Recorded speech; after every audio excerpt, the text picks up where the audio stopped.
Assalamu alaikum wa rahmatullah, brothers and sisters. I hope you're well. Welcome to another episode of the LDM show. We're back with Sheikh Abdurraheem Green. How are you, Sheikh? You good? Alhamdulillah. So today we're going to be discussing something, I guess something very important, which is your journey to Dawah. Basically, how you got involved in the Dawah, where it all started for you, what got you motivated, and how you ended up where you are today, basically. So maybe let's go from the beginning. What got you into the Dawah in the first place? Well, what got me into the Dawah was already some verses of the Quran. When I started practicing Islam, I was very isolated. I was living with my parents who were staying in Portugal.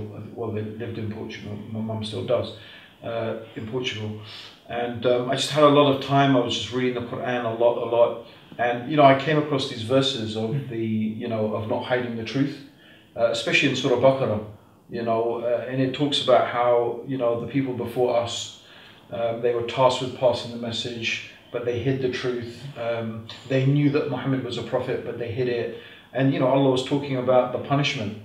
What would happen to those people who conceal truth when they know what it is? And so I felt this like overwhelming urge that, you know, I just have to tell my parents, I have to tell everybody everything. I mean, the problem is I didn't know what the limit of this was. I had no, you know, I had no idea of what the boundaries may be. Yep. Yeah. So I thought I had this sort of absolute, unlimited, unhindered obligation to change every wrong that I saw. Right. So one of the, you know, ironies of me starting to practice Islam was that my mum started to take her religion a little bit more seriously, which she'd never taken seriously since she was a kid, right? And she decided to go to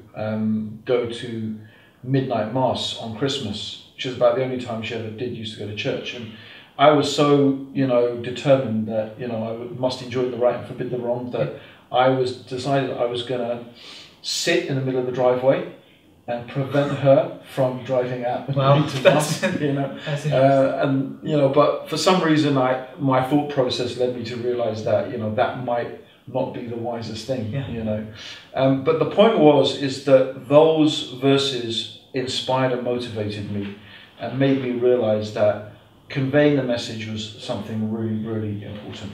Right. Okay, that's very interesting. So that was basically your introduction into the Dawah. That's how it all began. Now, we also know, you know, you from Speaker's Corner. I mean, there's several videos online, and we know, you know, you're heavily involved in giving Dawah at Speaker's Corner. So how did that all begin for you? Well, when I basically, when I left my parents' house in Portugal, they just basically asked me they got fed up with me, told me to go. So, get lost.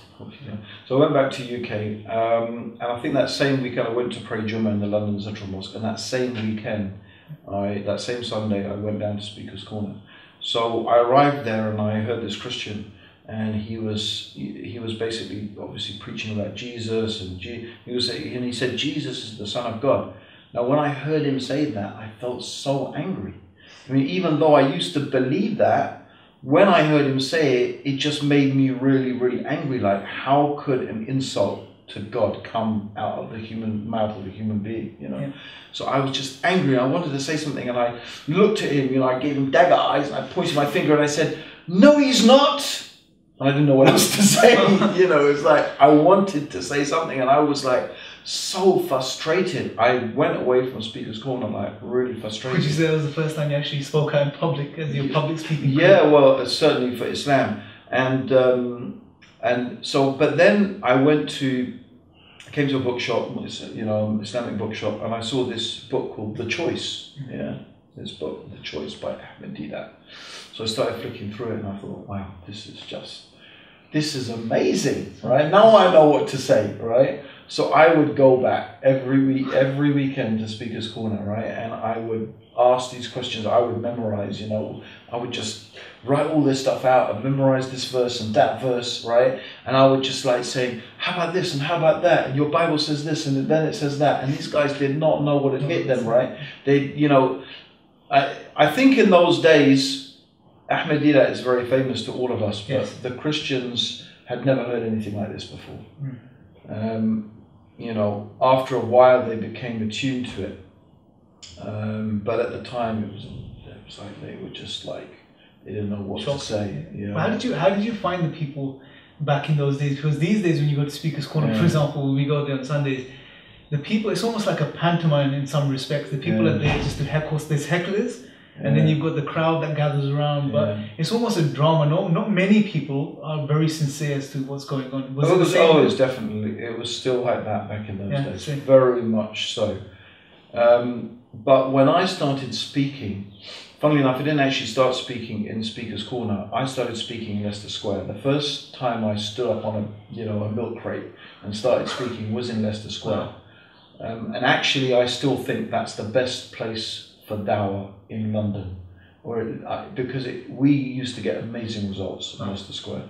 And we used to be there Friday night, Saturday night from like 8 until 3, 4 in the morning. We'd go to pray at this little masjid down in Soho amongst all the strip bars. There was this like stairs in a masjid, it was, subhanallah. But and sometimes we just pray there right on the square. And people every week, 10 people, 20 people, 5 people would become Muslim.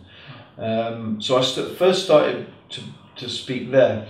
And then soon after that, I started speaking in Speaker's Corner.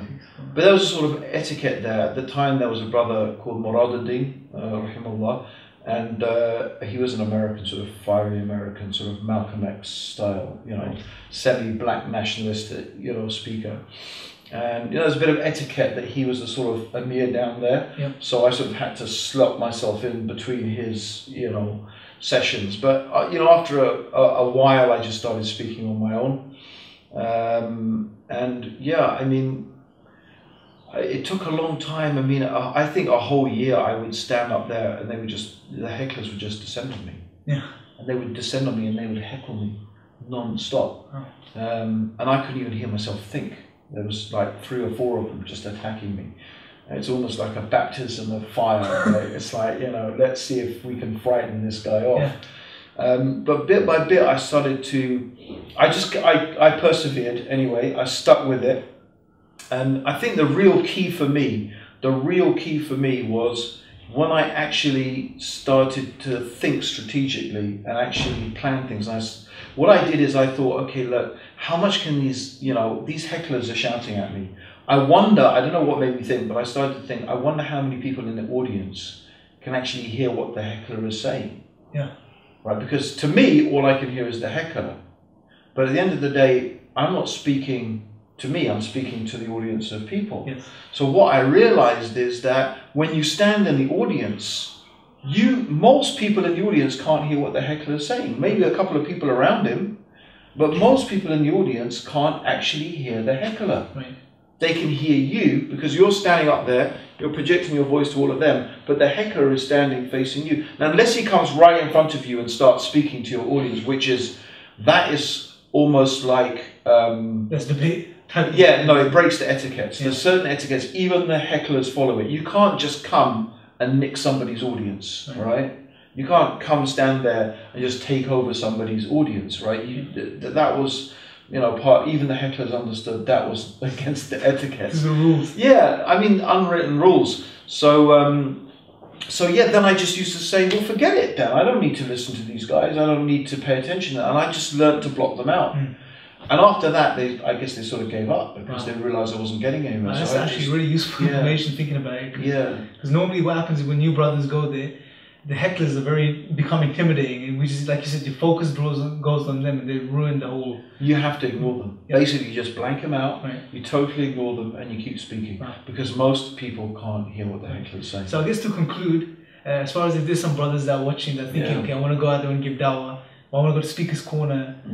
I guess some of the positives are it's a good place to practice. It's a good training ground for da'is.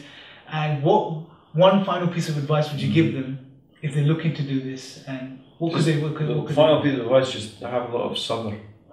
You have to be really, really patient, and you have to stick with it. And it takes time for everything to improve your techniques, to train your voice. Yeah.